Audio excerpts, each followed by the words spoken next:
Hi everyone, welcome back to hello moms of India. I am Padmaja. आज की video है pre writing skills के ऊपर, जो कि बहुत ही फंडामेंटल स्किल्स है बच्चों की राइटिंग के लिए। तो जो भी पेरेंट्स अपने बच्चों को राइटिंग पर लाना चाह रहे हैं या फिर जो भी पेरेंट्स अपने बच्चों की राइटिंग में प्रॉब्लम्स ऑब्जर्व करें, they should first focus on the pre writing skills. So let's understand what is this pre-writing skills and why this is so important for the writing। ठीक है, तो जैसे कि इसका नाम है प्री राइटिंग, मतलब बच्चों को राइटिंग के लिए राइटिंग से पहले प्रिपेयर करना। ठीक है, तो किस तरीके से आप राइटिंग के लिए प्रिपेयर कर सकते हो, प्री स्किल्स को डेवलप कर सकते हो। ठीक है, इसके लिए हमें समझना होगा कि राइटिंग के लिए किस चीज़ की ज़रूरत होती है। जो पहली चीज़ की ज़रूरत होती है वो होती है आपके हाथों में स्ट्रेंथ होना। ठीक है, अगर आपके हाथों में स्ट्रेंथ है, आप किसी भी चीज़ को उठा सकते हो, पकड़ सकते हो। जो नेक्स्ट चीज़ की ज़रूरत होती है वो होती है फिंगर्स में स्ट्रेंथ होना, क्योंकि राइटिंग में आपकी फिंगर्स की ज़रूरत होती है, पर्टिकुलरली दिस टू फिंगर्स। ठीक है, अगर आपके हाथों में फिंगर्स में स्ट्रेंथ है तो आप किसी भी चीज़ को होल्ड कर सकते हो, कंट्रोल कर सकते हो, मूव कर सकते हो। ठीक है, उसके बाद जो नेक्स्ट चीज़ की ज़रूरत होती है वो होती है पोजीशन ऑफ द हैंड और position of the wrist.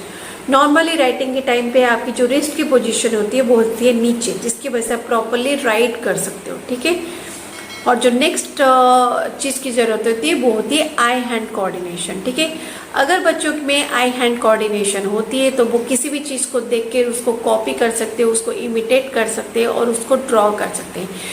So these are the fourth things which is very required for the writing, और ये चीज़ें डेवलप होनी चाहिए as part of the pre writing skills. ठीक है, तो इस चीज़ को कैसे डेवलप करें।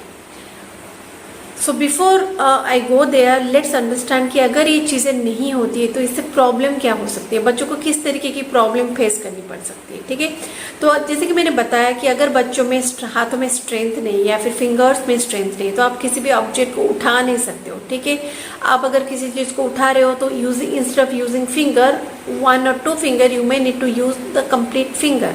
ठीक है, एक हाथ की जगह आपको दोनों हाथ लगा के उठाना पड़ेगा, क्योंकि आपके हाथ में स्ट्रेंथ नहीं है, आपके फिंगर्स में स्ट्रेंथ नहीं। आप एक ऑब्जेक्ट को, आप पेंसिल को होल्ड नहीं कर सकते, उसको कंट्रोल नहीं कर सकते। ठीक है, और जो नेक्स्ट चीज़ होती है वो होती है रिस्ट पोजीशन। अगर आपकी रिस्ट की पोजीशन सही नहीं रहेगी तो आपकी राइटिंग बहुत ही ख़राब रहेगी। राइटिंग की जो भी जैसे कुछ बच्चों की राइटिंग बहुत ही लाइट रहती है। ठीक है, उनको अच्छे से विजुअलाइज नहीं कर सकते। ठीक है, बहुत ही लाइट रहती है, क्योंकि उनको नहीं पता है कि कितना प्रेशर राइटिंग में डालना है और कितना प्रेशर क्रेयॉन में डालना है ताकि राइटिंग प्रॉपर आए। ठीक है, और जो नेक्स्ट चीज़ होती है वो होती है आई हैंड कोऑर्डिनेशन। अगर बच्चों में आई हैंड कोऑर्डिनेशन प्रॉपर नहीं है तो बहुत सारी चीज़ें डिले हो सकती है। राइटिंग के अलावा भी एवरीडे एक्टिविटी होती है जिसमें आई हैंड कोऑर्डिनेशन की होना बहुत ज़रूरी होता है। तो अगर वो चीज़ नहीं होती है तो ये सारी चीज़ें भी डिले हो सकती है। इसके अलावा और एक चीज़ क्या होती है ना, जैसे कि बच्चे कुछ सर्टन एज में आती है तो पेरेंट्स उनको राइटिंग में डाल देते हैं। ठीक है, तो बच्चों में अभी प्री राइटिंग स्किल डेवलप नहीं है, पर पेरेंट्स उनको राइटिंग में डालते हैं, उनको एक क्रेयॉन दे दिए कि बोलो एक लाइन ड्रॉ करो। ठीक है, पर बच्चा लाइन कैसे ड्रॉ करेगा। पर आप कंपेयर करोगे दूसरे बच्चे के साथ कि दूसरे बच्चे इसी एज में एक लाइन ड्रॉ कर पा रहे, तो मेरा बच्चा क्यों नहीं कर पा रहा है। तो आपके बच्चे के लिए एक हाई टारगेट रह जाएगा, क्योंकि आपने अपने बच्चों की प्री राइटिंग स्किल्स पे तो काम ही नहीं किया, उनकी स्ट्रेंथ पे काम नहीं किया, उनकी फिंगर्स की स्ट्रेंथ पे काम नहीं किया। तो आपका बच्चा पेंसिल कैसे होल्ड करेगा।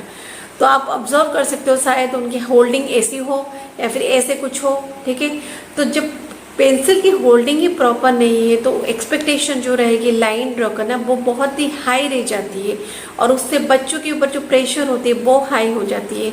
आपकी इरिटेशन बढ़ने लगती है, क्योंकि आप दूसरों से कंपेयर करना स्टार्ट कर देते हो, और जो एनवायरनमेंट होती है वो बच्चों के लिए और आपके लिए, दोनों के लिए सही नहीं रहती है। ठीक है, तो ये रही कुछ प्रॉब्लम जो नॉर्मली ऑब्जर्व होती है अगर बच्चों में प्री राइटिंग स्किल्स डेवलप नहीं होती है। ठीक है, तो अभी हमें समझना है कि किस तरीके से प्री राइटिंग स्किल्स को डेवलप करें। ठीक है, तो मैंने अपनी एक वीडियो जो है इंडोर एक्टिविटीज़ फॉर टॉडलर्स, उस वीडियो में मैंने बहुत सारे एक्टिविटीज़ मेंशन किए हैं जो कि बहुत ही यूज़फुल होती है बच्चों की फाइन मोटर स्किल्स के ऊपर, मतलब मसल की स्ट्रेंथ बढ़ाने के लिए, eye hand coordination and focus. So these activities are really required for your children for improving their pre-writing skills. ठीक है। तो अगर आप वो वीडियो नहीं देखें तो आई वुड रिकमेंड कि वो वीडियो जाके देखिए, ताकि उनको समझ में आए कि ऐसी कौन सी एक्टिविटी आप बच्चों को इंट्रोड्यूस करा सकते हैं as part of the pre writing skills. उस एक्टिविटी के अलावा आप राइटिंग पर लाने से पहले बच्चों को जो पहली एक्टिविटी होती है वो है स्क्रिबलिंग, ठीक है। तो बच्चों को बोलिए बस स्क्रिबल करें, ठीक है। उनको क्रेयॉन दीजिए, एक पेपर दीजिए, बस स्क्रिबल करना है, ठीक है। ऐसे ही कोई लिमिटेशन नहीं, कोई इंस्ट्रक्शन नहीं, बस स्क्रिबल करे बच्चा, ठीक है। तो स्क्रिबलिंग को इंटरेस्टिंग बनाने के लिए आप डिफरेंट कलर इंट्रोड्यूस कर सकते हैं, different colours of pencil use कर सकते हैं, क्रेयॉन्स यूज़ कर सकते हैं, कलर्स यूज़ कर सकते हैं, वाटर कलर, जिससे वो एक ब्रश में यूज़ करके कुछ भी ऐसे कैसे करेंगे जो भी इंटरेस्टिंग हो आपके बच्चे के लिए। आई वुड ऑल्सो रिकमेंड कि आप भी बच्चे के साथ बैठिए, कुछ टाइम स्पेंड कीजिए और एक टाइम सेट कीजिए, जैसे दिन में 15 मिनट, रात में 15 मिनट आप भी बच्चे के साथ बैठ के स्क्रिबल कीजिए, ठीक है। ये बहुत ही इंटरेस्टिंग रहेगा, बच्चे के लिए भी एक अच्छा वाला टाइम मिलेगा आप बच्चों को आपसे, और एक अच्छा वाला इम्प्रूव वर्क होगा प्री स्किल्स के ऊपर, ठीक है। तो जब बच्चे ने स्क्रिबल कर लिया प्लेन पेपर में विदाउट एनी लिमिटेशन, तो फिर बच्चों को एक बाउंड्री दीजिए, ठीक है, ताकि बच्चों को पता चले कि बाउंड्री में उसको स्क्रिबल करना है, ठीक है। जब स्टार्टिंग में आप बाउंड्री इंट्रोड्यूस कीजिएगा तो जो भी बाउंड्री होती है वो बहुत ही थिक होनी चाहिए, ताकि बच्चे को क्लियरली पता चले कि अच्छा ये एक बाउंड्री है, इसी के अंदर ही स्क्रिबल करना है, ठीक है। जैसे कि अभी मैं एक एग्जाम्पल में आपको दिखा सकती हूँ, ये रही बहुत ही लाइट बाउंड्री, ठीक है, जैसे कि आप देख सकते हो, ठीक है। ये थिक नहीं है। अगर आप इस तरीके की बाउंड्री देते हो स्टार्टिंग में तो बच्चे की जो भी स्क्रिबलिंग है वो जितना अंदर रहेगा उतना बाहर भी जाएगा, ठीक है, क्योंकि बच्चे को जो बाउंड्री है वो क्लियरली विजिबल नहीं हो रहा है, ठीक है। तो इसके लिए आप बच्चे को थिक बाउंड्री देना पड़ेगा, ताकि बच्चे को समझ में आए कि बाउंड्री क्या है, ठीक है। आप ऐसे ही कुछ एक बाउंड्री दे सकते हैं, जिससे बच्चे को पता चले कि उसको उसी के अंदर ही स्क्रिबल करना है, ठीक है। एक थिक बाउंड्री, इसी तरीके से कुछ थिक बाउंड्री, आप इसको और भी थिक बना सकते हो, ठीक है। तो बच्चे इसी के अंदर ही स्क्रिबल करता जाएगा, ठीक है। तो और इस एक्टिविटी को आपको कंटिन्यू करना है, इवन स्क्रिबलिंग एक्टिविटी को आपको कंटिन्यू करना है। ऐसा नहीं कि एक हफ्ता हो गया, 2 हफ्ता हो गया आप छोड़ दोगे, नहीं। ये एक्टिविटी जितनी इस एक्टिविटी को आपका बच्चा जितना प्रैक्टिस करेगा, जितना कंटिन्यू करेगा, उसका उतना ही प्री राइटिंग स्किल डेवलप होगी और भी स्ट्रांग होती रहेगी, ठीक है। तो ये एक्टिविटीज कंटिन्यू होनी चाहिए काफ़ी लंबे टाइम के लिए, ठीक है।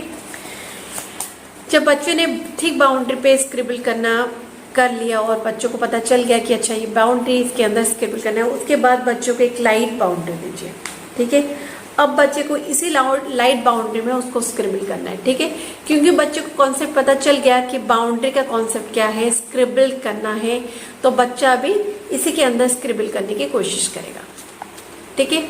अब बच्चे ने स्क्रिबल कर लिया, उसकी जो भी स्ट्रेंथ है, फिंगर्स की स्ट्रेंथ है, दैट हैज़ बीन इम्प्रूव। बच्चे ने अच्छे से पेंसिल को होल्ड किया, now your child can control also. उसके बाद बच्चों को लाइंस पर लेके आइए, ठीक है। तो लाइंस पर कैसे लाना है, आपको बच्चों को नहीं बोलना है कि एक लाइन ड्रॉ कर लो, नहीं, ऐसा नहीं करना है। आपको बच्चों को 2 पॉइंट देना है और बच्चे को बोलना है कि ज्वाइन करो, ठीक है। बच्चे को पहले बताइए कि स्टार्ट कहाँ से करना है, जैसे कि ये है स्टार्टिंग पॉइंट, ये है स्टॉप, ठीक है, और बच्चा आपको ज्वाइन करेगा। और इनिशियली ये जो गैप होती है वो बहुत ही कम होनी चाहिए, ठीक है। अभी बच्चा यहाँ से स्टार्ट करेगा स्लोली, और आपको बोलना है कि स्टॉप, ठीक है। तो इससे आप बच्चे को इंट्रोड्यूस करा रहे हो स्टार्ट की और स्टॉप की कॉन्सेप्ट, ठीक है। बच्चे को पता चल रहा है कि अच्छा I should start from here and then I should stop, ठीक है। तो जो भी गैप है between 2 point that should be small, ठीक है। इसके बाद आपकी जो गैप है वो बढ़नी चाहिए, ठीक है। इस एक्टिविटी को अगेन आपको ऑलमोस्ट एक वीक प्रैक्टिस करनी चाहिए, जिससे जो लाइन ड्रॉ है विद इन दिस पॉइंट वो बच्चा बहुत अच्छी तरीके से कर सके, ठीक है, विदाउट एनी इशू। और जब ये एक्टिविटी हो जाती है तो ये गैप को आप बढ़ा देंगे और बच्चे को बोलेंगे कि अभी इसको ड्रॉ करना है, ठीक है। आप इसी तरीके से बहुत सारे पॉइंट दे सकते हो। पर अगर आप ऑब्जर्व कर रहे हो कि बच्चे को कंफ्यूजन हो रही है बहुत सारे पॉइंट्स में, या फिर बच्चा आपका इंटरेस्ट लूज कर रहा है, ताकि मतलब ये सोच के कि ओके इतने सारे मुझे करने हैं, तो आप हाइड करा सकते हो, एक एक करके पॉइंट दे सकते हो। ठीक है, तो जब लाइन आप इसी तरीके से लाइन ड्रॉ करा रहे हो बच्चों को, और बच्चों की स्ट्रेंथ आ गई है, फिंगर्स की स्ट्रेंथ आ गई, बच्चों को समझ में आ गया लाइन ड्रॉ करना, उसके बाद आप बच्चों को ट्रेसिंग पर लेकर आइए। तो ट्रेसिंग क्या होती है? ट्रेसिंग मतलब आप 2 पॉइंट्स लिखिएगा इसी तरीके का कुछ। ठीक है, आपने 2 पॉइंट्स लिया और उसके बीच में dotted lines.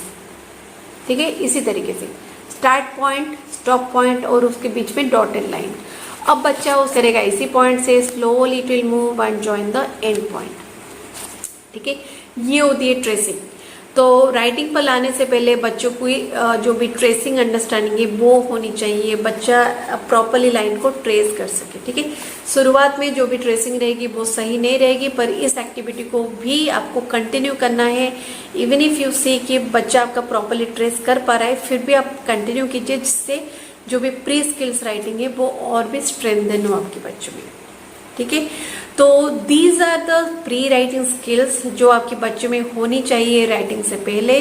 Thank you for watching this video. I hope this video is useful and आप अपने बच्चों की प्री राइटिंग स्किल्स पे काम करेंगे और उसकी स्किल्स को और भी डेवलप करेंगे। ठीक है, so see you soon in my next video which will be on how to start writing the letters. ठीक है, so till then, thank you, bye bye.